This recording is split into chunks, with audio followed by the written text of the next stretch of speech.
worship one God. One God.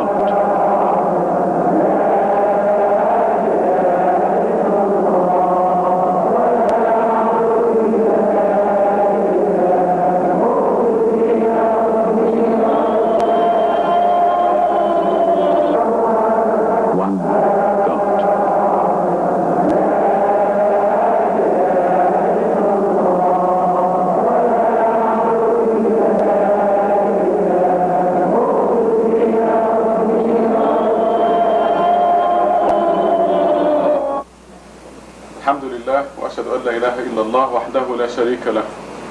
We continue to record these khutbahs because they are very important. Now I know what I'm going to talk about.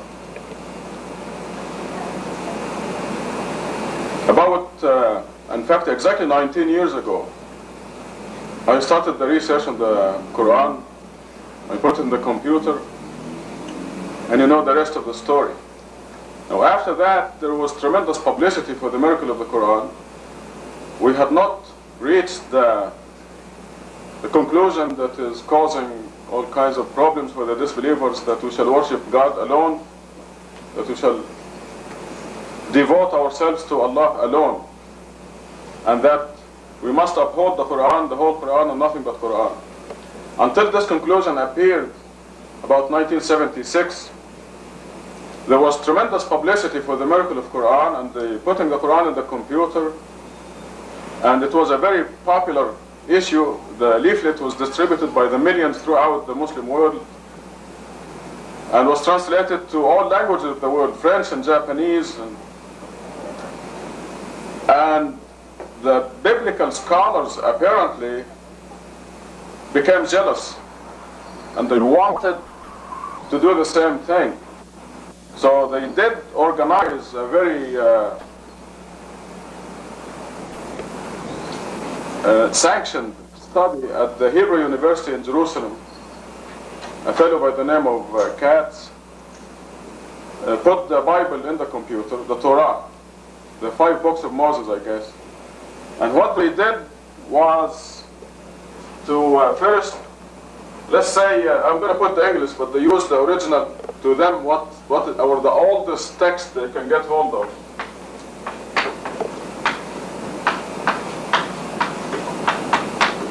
In the beginning, this is how the book of Genesis begins. What they did was take every second letter. I think they started with every 7th letter. 1, 2, 3, 4, 5, 6, 7. 1, 2, 3, 4, 5, 6, 7. So they took every 7th letter, put all these letters together, and tried to get meaningful words or sentences out of them. That didn't work. So they took every 8th letter, and that didn't work.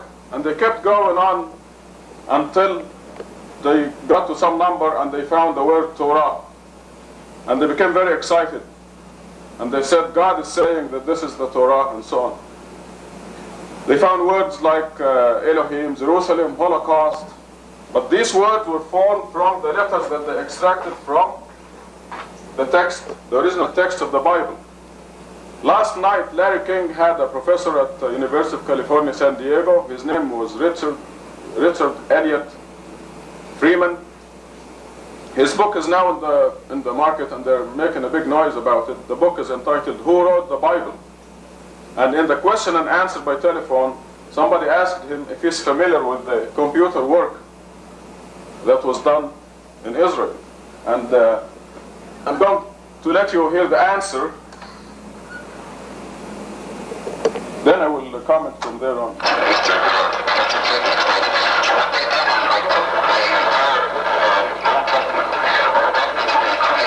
Don't worry, you're going to hear it. Computer, figuring that the computer would help them to prove that it was written by different people at different times.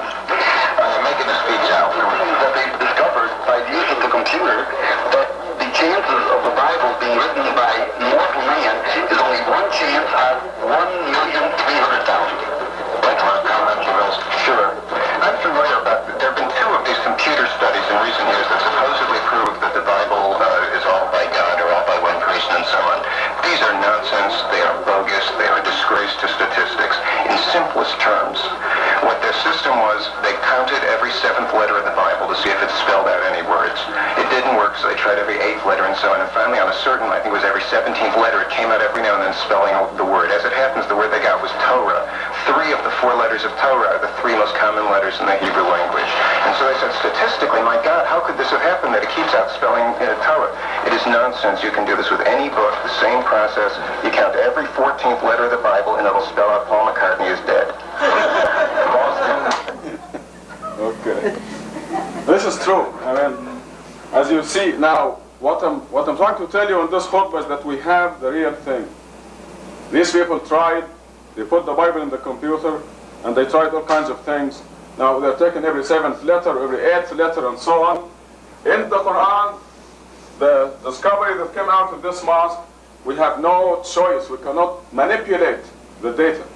We have 2 verses initialed with the letter Q. We didn't choose Q. The author of the Quran, Almighty Allah, chose Q. And there are 2 chapters initialed with Q. One is chapter 42, the other chapter 50. You count the letter Q, which is dictated on us. We did not choose it. In chapter 42, and you have 57 Qs. 19 times 3.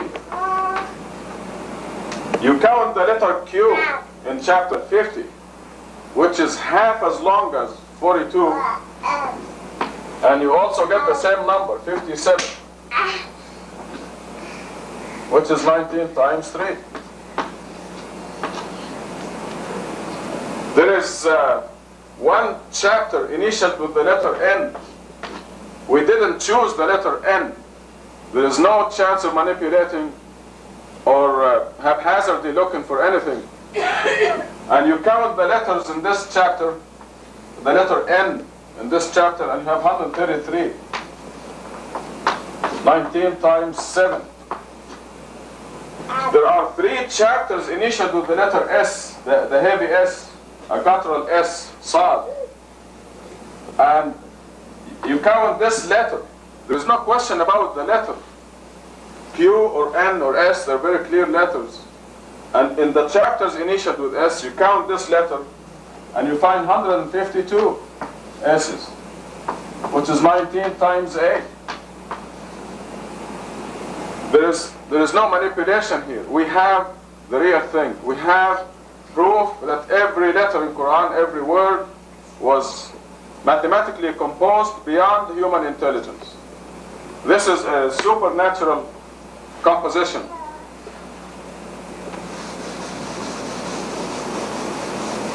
I wanted initially to give you a report on my visit to San Diego. We had a very nice meeting last Saturday, and I find out that Appa May's aunt and uncle were there.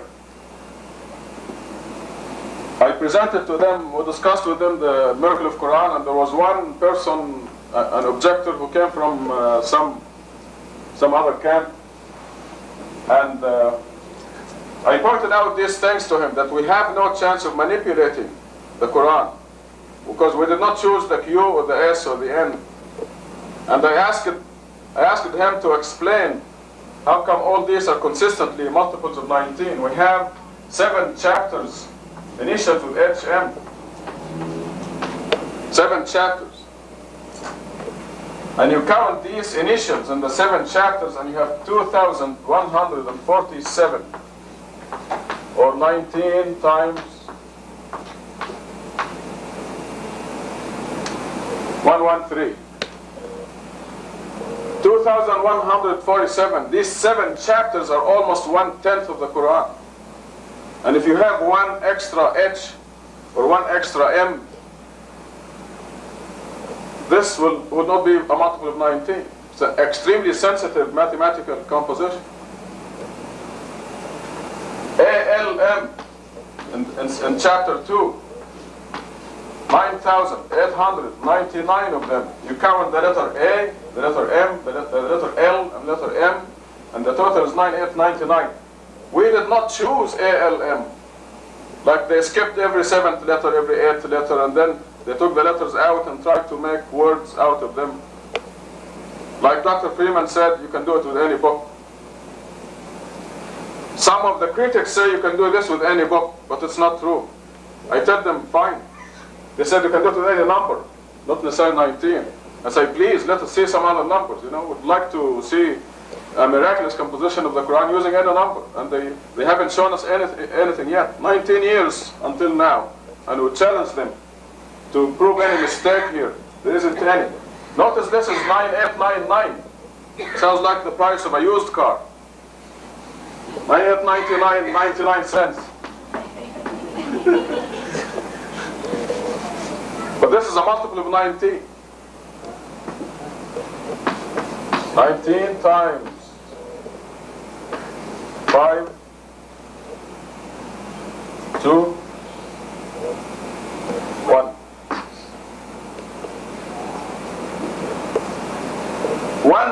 One letter A, if it's added or lost, becomes 9898, and that will not be a multiple of 19. If you add one L or one M in chapter 2, a huge chapter, just one letter lost or added, and you have 9900, which is a nice round number, but it's not a multiple of 19. We have a chapter initiated with K, H, Y, Ain, A, S, the heavy S. This happens to be chapter 19, and it has to do with the story of Mary and Jesus, the virgin birth, the miracles of Jesus, things that are normally unbelievable. And this is why God is strengthening this chapter with 5 initials. And you count them. These are distinct letters that I have in the book, the visual presentation book, with every one of these letters marked with a star so they can see for themselves. When you are feeding them the miracle with a spoon. The first book was just tables and numbers, and they said, how do we know you're not lying? How do we know these numbers are correct? So I printed the second book for them with every letter. I say, all you need to do is show me one letter without a star, one of these letters without a star, or show me a star under a letter that is not one of these. There are 798 of these. This is 19 times 42.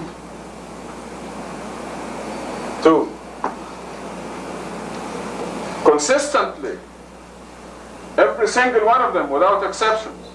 29 chapters initially. And we have no choice. These K, H, Y, A, S have been in the Quran for 1400 years. There is no chance for manipulating or playing around. And after the conclusion came that we shall worship God alone and uphold the Quran alone, you know how popular I am. They are dying to find a mistake. It's a blessing from God that I'm not that popular. Just received a death threat the other day. Somebody said the Saudis are going to assassinate you. Only 3 days ago. That's how popular I am. So you can imagine how eager they are to find mistakes. And you can be sure if they find one mistake, because one mistake means the whole thing collapses. And this is what I'm telling them. I said, I'll forget the whole thing if we find one mistake, because God is perfect. And His system is perfect. There are other initials. ALMR, ALMS, ALR, TSM, TS, YS.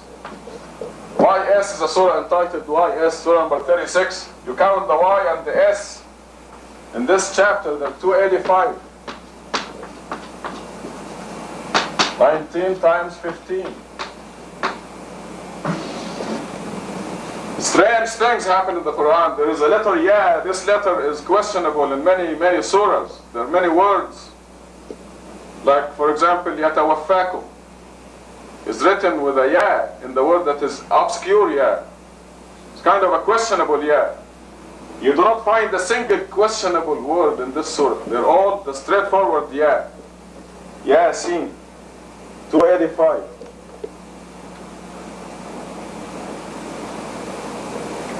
I don't know what other letters I forgot, but every single one in their chapters is a multiple of 19.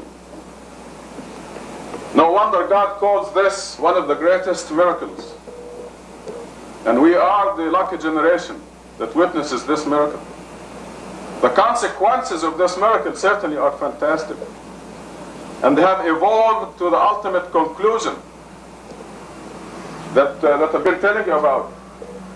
God is doing everything. This is the ultimate conclusion.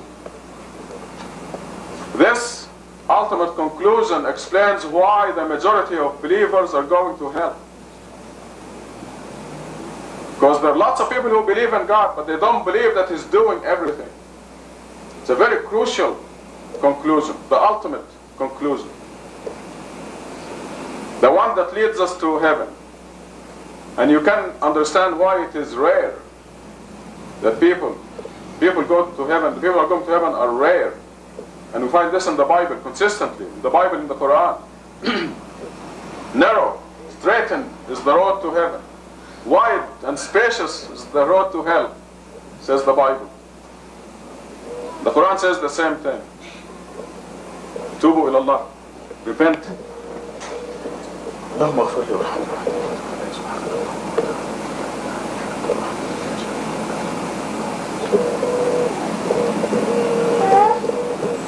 الحمد لله وأشهد أن لا إله إلا الله وحده لا شريك له. Praise be to God. I bear witness that there is no God except the one God who is doing everything. God is doing everything.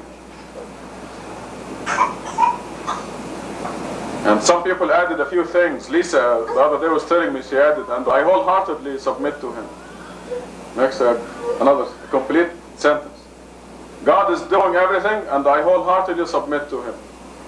Because this ultimate conclusion that God is doing everything sheds a whole new light on the idea of submission to God. Because from now on, you will not be an objector, you will not be unhappy with anything. If you're unhappy with anything, you're an objector. If there is anything that causes unhappiness, you have to find out what it is and eliminate it. Look for the non-Quranic situations in your life. Eliminate them. You must live, you must be sure that everything in your life is Quranic. Quranic means the Word of God. In the meeting in San Diego, the one fellow over there, the objecting fellow, was saying that out of this research came the dating for the end of the world. In the first book, The Computer Speaks, as you remember, I said that the end of the world, God says that the end of the world is 2280 AD or 1710 AH. Both of them multiples of 19. Okay, he said that this is a very dangerous thing to say. Now, why is it dangerous? Whether it is correct or wrong, why is it dangerous? First of all, we're not going to live until that time. Second of all, if it is wrong, why is it? It's a piece of information. I must mention here that the three minimum requirements in the Quran, in Surah 2, verse 62, and also the same thing is repeated in Surah 5. It says the minimum requirements are believe in God, believe in the hereafter, lead a righteous life. These are the three minimum requirements. You make it to heaven if you believe in God alone, believe in the hereafter, and lead a righteous life. There's nothing about Moses and Jesus and Muhammad. You don't have to believe in them. There's nothing about the Quran or the Bible or the Gospel. You don't have to believe in them. There's nothing in there about anything. There's like about the angels. You believe in the angels? Of course you believe in the angels, but it is not a requirement. It's a piece of information. It's an additional piece of information. There's a difference between the knowledgeable person and an ignorant person. And all of them, if they satisfy these three requirements, they make it to heaven. But to believe in the angels, the messengers, the scriptures, all these are additional pieces of information, valuable pieces of information. And one of the valuable pieces of information is that God put in the Quran the end of the world. So this khutbah will be devoted to this. First of all, the Quran is God's final message to the world. God is the only one who knows when the world will end. And God wants to tell the world about the end of the world and when it will be. And God put it in the final message to the world. So it is not me who is saying or predicting the end of the world. It is the all-knowledgeable God Almighty that is saying in the Quran when it will end. And it goes like this. In Surah 20, verse 15, God says, I will not keep the end of the world hidden. And in Surah 15, God says, we have given you, O Muhammad, the 7 pairs. The 7 pairs. 14. And the letters that I showed you in the first khutbah are 14. 14 sets. So they are, as you see, a fantastic miracle. And God is telling Muhammad what a blessing it was that God gave him these 7 pairs. Now, when the Quran was revealed, there were no numbers. This ALM, the first verse of Surah 2, for example, you can look on them as letters, and you can also look on them as numbers. This is 71. This was 71 at the time of revelation of Quran. We did not have these numbers when the Quran was revealed. A is 1, L is 30, M is 40. 1, 30, 40, the total is 71. You add the 14 sets of numbers and they give you 1709 total.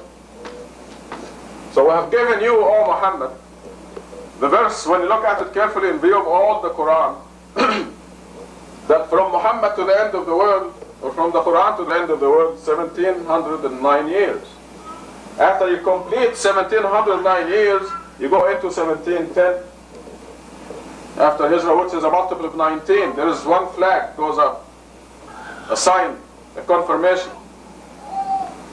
The corresponding year, AD, is 2280, which is also a multiple of 19.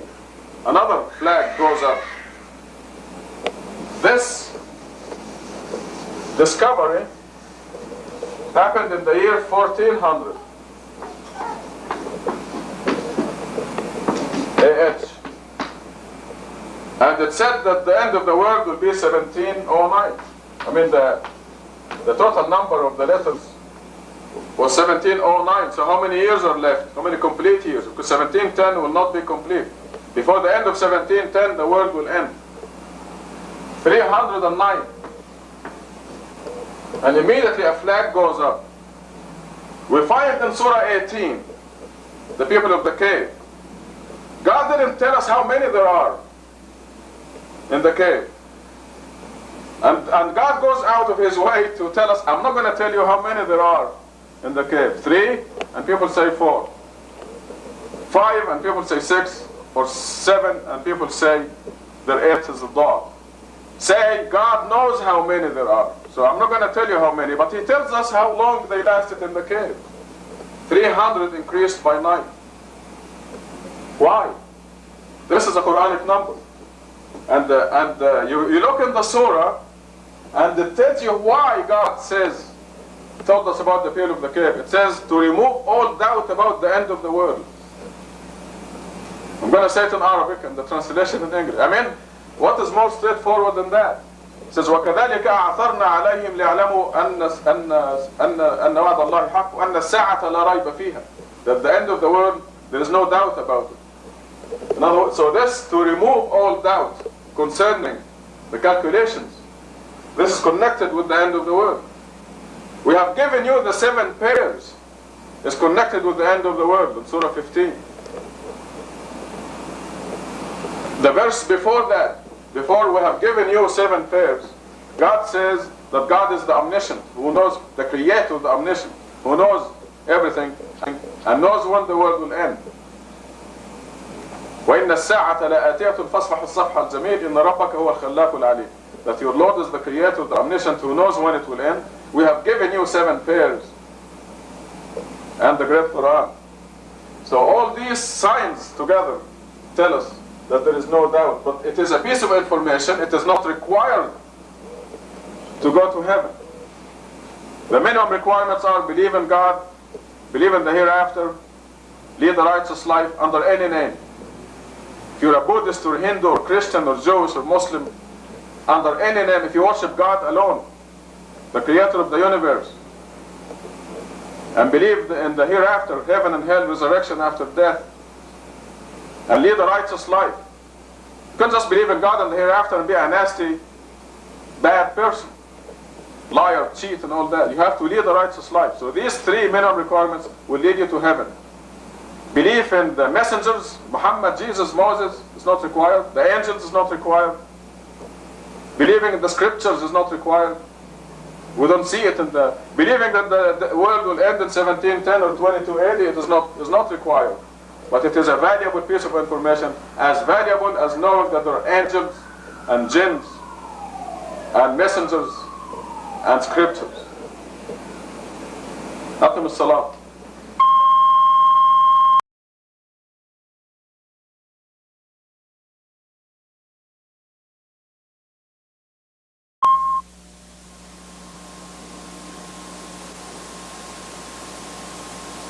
Also joined in a community of worship. One God.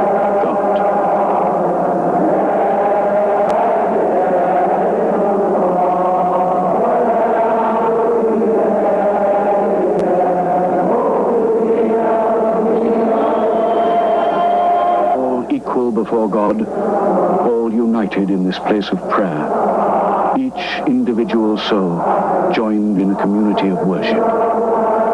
One God.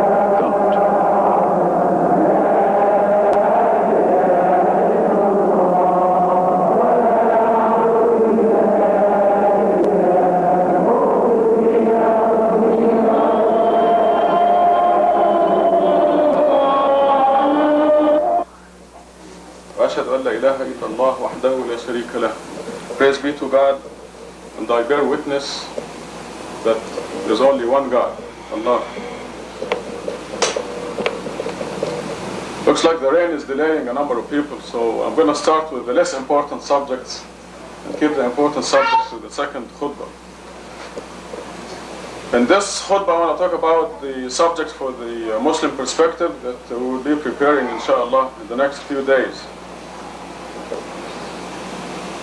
One important subject is, I don't know if it's a new idea, but it's an idea called universal unity. And I'm abbreviating it U and U, universal unity, through devotion to God alone.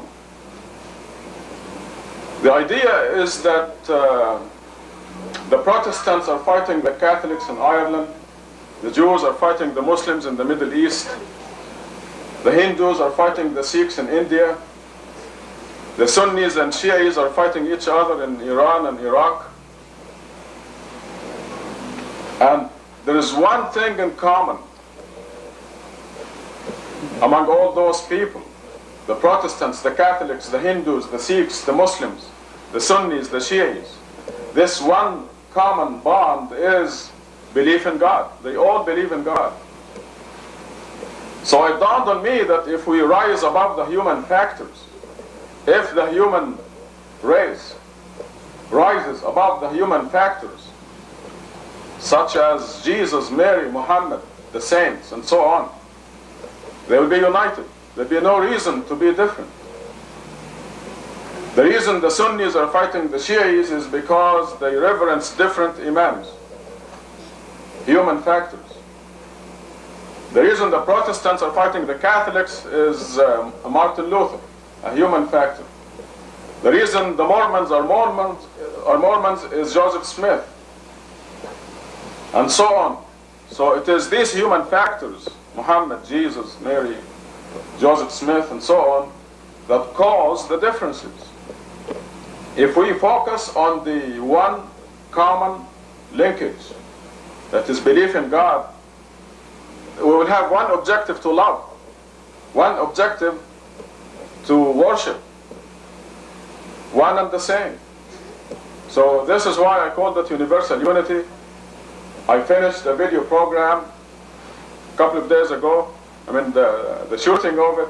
I'll be editing it in the next 2 weeks, and inshallah we'll be showing it in Washington, D.C., in New York, Boston, Cincinnati, San Francisco, Los Angeles, the major centers. And Chicago, we got Chicago also.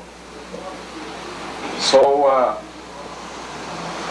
the program will emphasize these points of differences and the one point of unity, and I will be asking them to get together with us in promoting universal unity.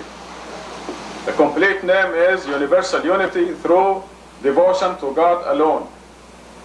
And by the way, we're going to change this sign out there. While studying this subject, I realized that you can submit to somebody while hating his guts. So submission is not really a good word. Devotion is a positive word. So we're going to change the sign and make it happiness is devotion to God alone. This is a product of this universal unity idea. This is one subject. And I'm going to put this in the Muslim perspective, on the back page. On the front page, I'm going to talk about polygamy, which is a very popular subject. I had a call from New York, Sayyida Ahmed, most of you know her, and they're having a big problem with New York Muslims abusing the law, God's law, polygamy. So I want to start off by saying that we have laws, divine laws in the Quran. Polygamy is one of them. It is God's law, it is allowed. But I want to say that when we abuse God's law, any of God's laws, the retribution is really not worth it. The retribution is severe. We can't cheat ourselves and justify things for ourselves. But when we look at the subject of polygamy, our example is the Prophet Muhammad. Sometimes they accuse us that we do not follow the example of the Prophet, and this is a lie. But our example here, a perfect example, is the Prophet Muhammad. He had one wife until she died. For 25 years he had one wife. All his youth, from the age of 25 to 50. He had only one wife, he had all his children from her except one.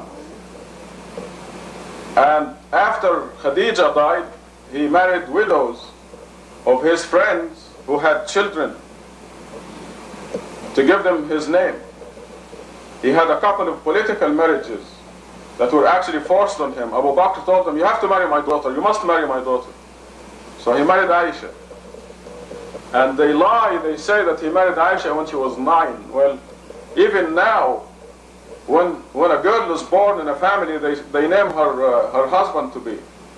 When she's still 9 hours old. She's going to marry, some cousin. So this is happening now, and this is what happened with Aisha, but he did not marry her until she was a mature woman. That was a political marriage. Another political marriage was his friend Omar, who told him, you've got to marry my daughter, Hafsa, also. But his marriages, after Khadija died, were all to alleviate sorrow. So here is an important criterion for polygamy, is that you alleviate sorrow, you do not create sorrow. I'm going to put this in the perspective. So somebody who wants to use this law has to be very careful not to abuse it. And he has to use this criterion. Am I creating sorrow or alleviating sorrow? Will there be creation of pain or removal of pain? This is one thing. Am I driven by lust or am I driven by charitable feelings? We are very special people. We are people who decided to worship God alone and follow His laws. And we have to be the harshest on ourselves. So I'm going to write this on the front page of the Muslim perspective. I think these are all the criteria I could think of, but I think we don't need to say anymore once we think of the example of the Prophet, especially that he was living in a society where polygamy was a way of life. And every man had 20, 30 wives, 200 wives, depending on how rich he was. There was a way of life in the society. Well, in this society, it is not a way of life. It is even illegal, according to the laws of this country. But the law is being abused everywhere. I hear examples from everywhere in the country by Muslims. And they're paying dearly because abusing God's law. When you become a Muslim, you know better. When you know better, the responsibility is multiplied many-fold, and the retribution is really severe. It's not worth it. Tubu ilallah, repent.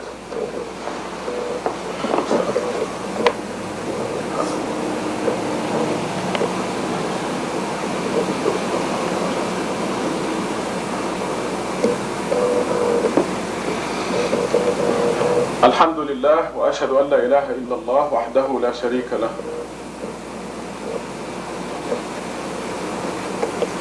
The important subject I want to talk about in this khutbah is I was reading the Bible, preparing this book about Jesus, and in one place Jesus tells the people, your problem is that you do not know God.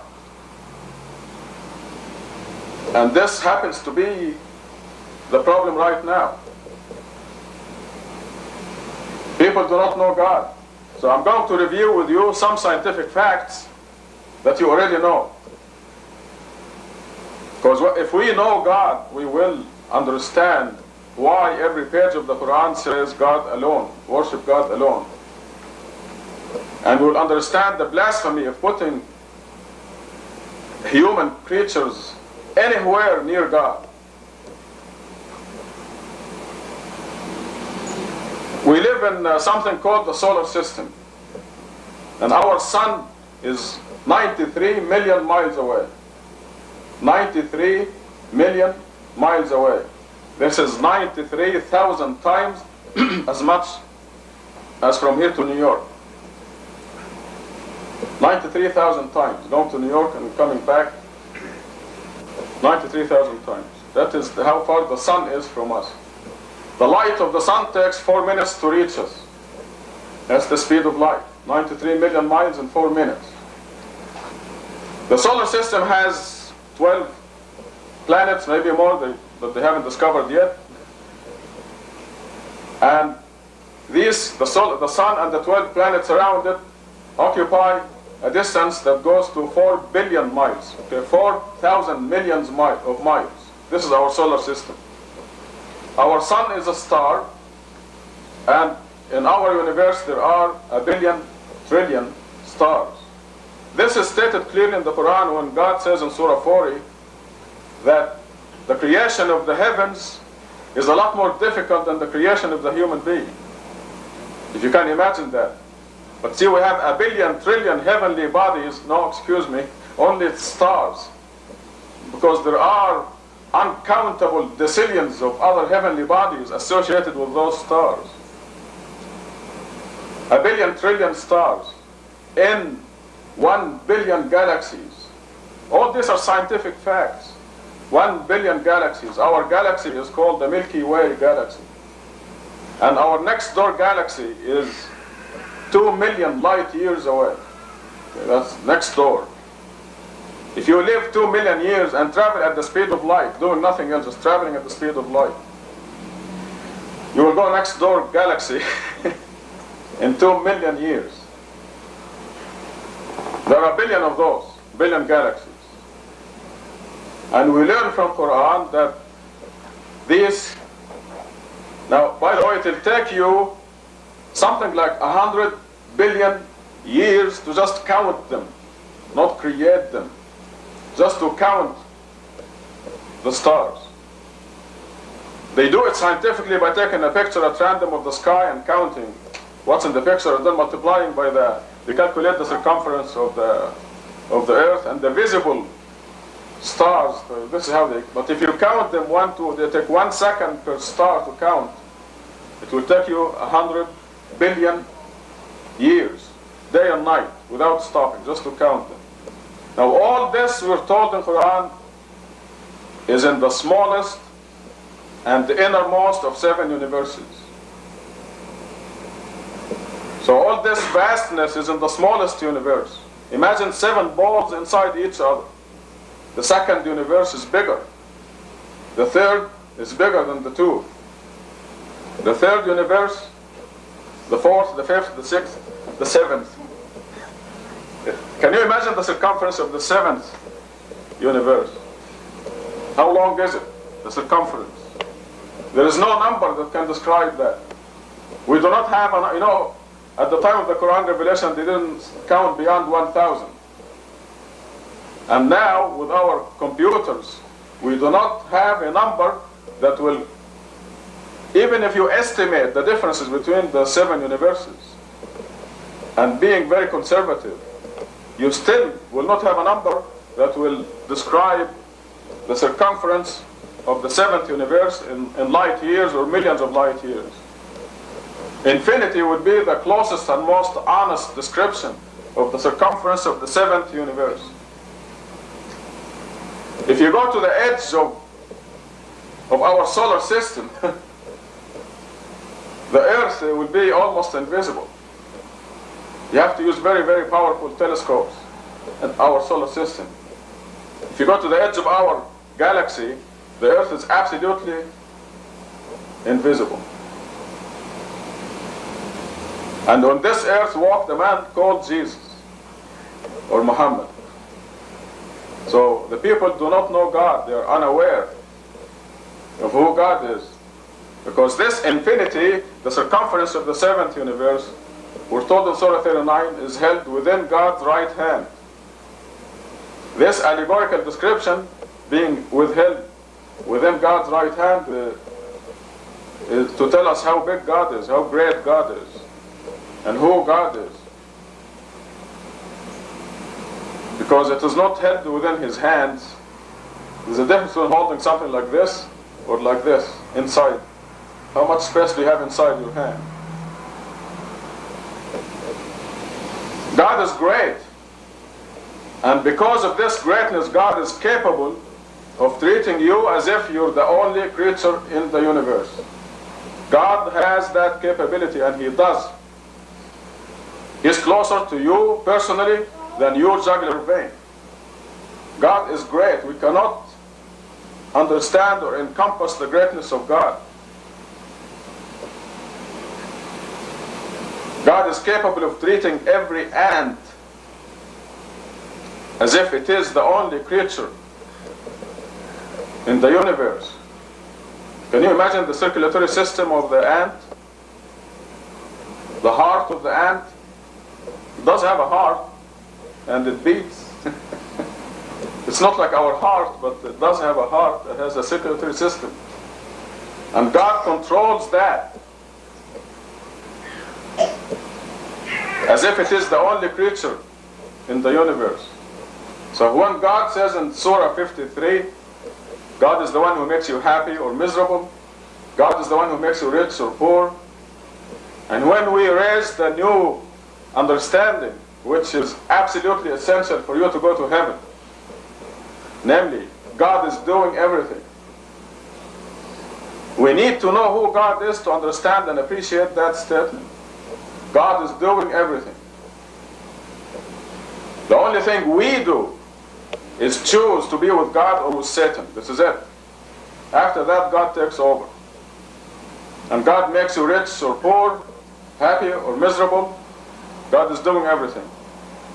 However, misery comes from Satan, but God, in accordance with God's will. So the ultimate doer is God, and we bring the misery on ourselves. We choose to put our finger in the fire or not. So when it hurts, it's because we chose to put our finger in the fire, and it is God's law that when you put your finger in the fire, it hurts. So we bring the pain on ourselves. So if you have any problem of any kind, You just have to ask yourself, why do I have this problem? And you have to dig and find out why and remove the reasons. You have to be honest with yourself. أقم الصلاة. الله أكبر الله أكبر لا إله إلا الله.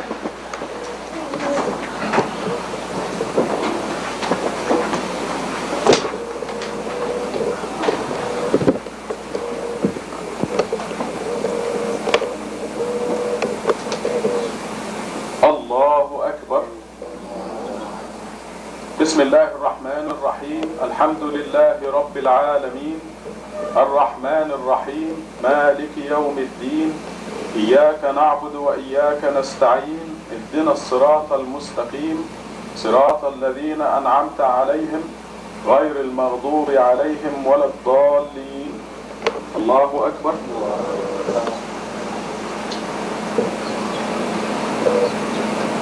سمع الله لمن حمده. الله أكبر.